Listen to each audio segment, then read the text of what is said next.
Hi, my name is Chris Holton Jablonski, and it is my great joy and privilege to serve you as your minister. This is from Catalog of Unabashed Gratitude by Ross Gay. Hear ye, hear ye. I am here to holler that I have hauled tons, by which I don't mean lots, I mean tons of cow dung, and stood ankle deep in swales of maggots, swirling the spent beer grains the brewery man was good enough to dump off, holding his nose, for they smell very bad, though make the compost writhe giddy and lick its lips. Twirling dung with my pitchfork again and again with hundreds of other people, we dreamt an orchard this way. Furrowing our brows and hauling our wheelbarrows, sweating through our shirts, and 2 years later there was a party at which trees were sunk into the well-fed earth, one of which, a Liberty apple, after being watered, was tamped by a baby barefoot, with a bow hanging in her hair, biting her lip with her joyous work. And friends, this is the realest place I know. You could ride your bike there, or roller skate, or catch the bus. There's a fence and a gate twisted by hand. There's a fig tree taller than you in Indiana. It will make you gasp. So thank you. Thank you, zinnia and gooseberry, scarlet runner, feverfew, and lemon balm. Thank you, knitbone and sungrass and sweet choke and false indigo whose petals stammeled apart by bumblebees. Good Lord, please give me a minute. And moonglow and catkin and crookneck and painted tongue and seed pod and Johnny jump up. And thank you to this knucklehead heart, this pelican heart, this gap-toothed heart, flinging open its gaudy maw to the sky. I love this. Ross Gay is also the poet who wrote the book I've mentioned a few times, The Book of Delight, in which he took every day for an entire year, took the time to find and record one delight. He made a practice of looking for delight. And this is with me this day, in these last days of April, in these middle days of the 6th week of this strange chapter in our lives. Because this gratitude, this delight, this gets me through. As many of you know, we asked you to send in pictures of what's getting you all through, and it's been one of my delights to receive many of them. You've sent in so many pictures, and I'm so grateful. Keep them coming. So thank you. Thank you for your daughter licking batter off a spoon after making brownies with a sweet, satisfied smile on her face. Thank you for fuzzy baby chicks all clustered up and multicolored. Thank you for multicolored cities of blocks, which clearly took so much time and care to create. Thank you for Laura Miller and all of the glorious 97 of her years out back having a sandwich with movie star sunglasses and a bucket hat looking so beautiful. Thank you for turtles on logs, for grandchildren whose birth I remember, 7 months old now. Thank you for homemade meals, for biking adventures outside near beautiful rivers. Thank you for 3 ruckus boys posing with asparagus or asparagi, which somehow sounds better, but I think is not quite the right word. Thank you for those same 3 boys snuggled up on a couch under a blanket. Their endless, boundless energy come to rest for a moment.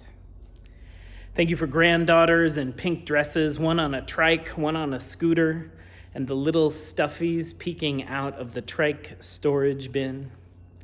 Thank you for bunnies looking out of windows, for happy dogs on long walks. Thank you for trays of seedlings and grandbabies in play buses, for brand new babies swaddled in those hospital-issue clear plastic cradles. Thank you for blanket forts with one head peeking out.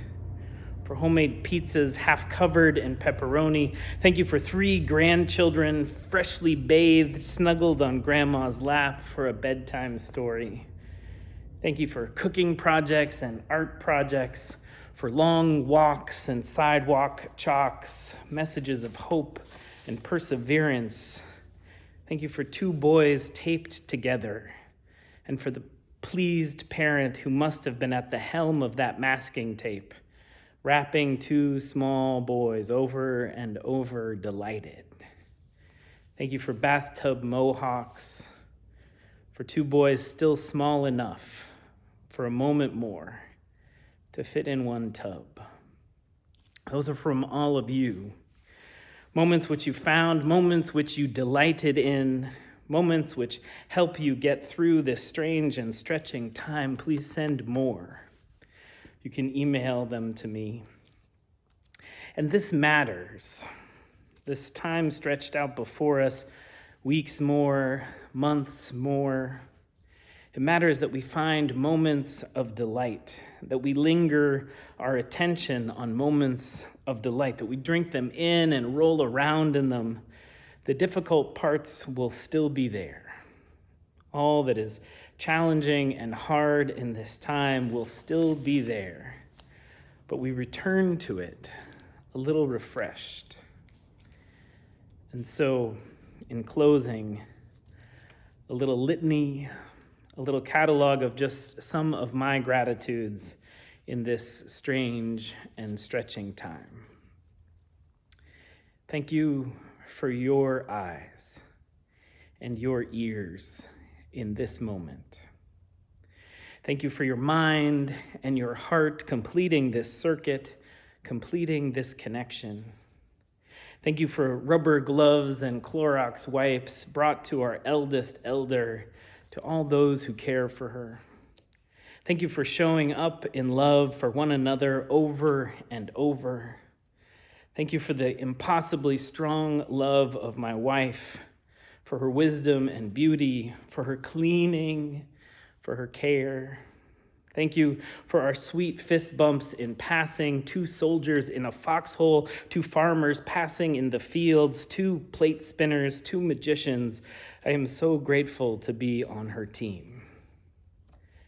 Thank you for that glorious moment when it looks like it's going to be a sunny day, for the feeling of the whole world opening up.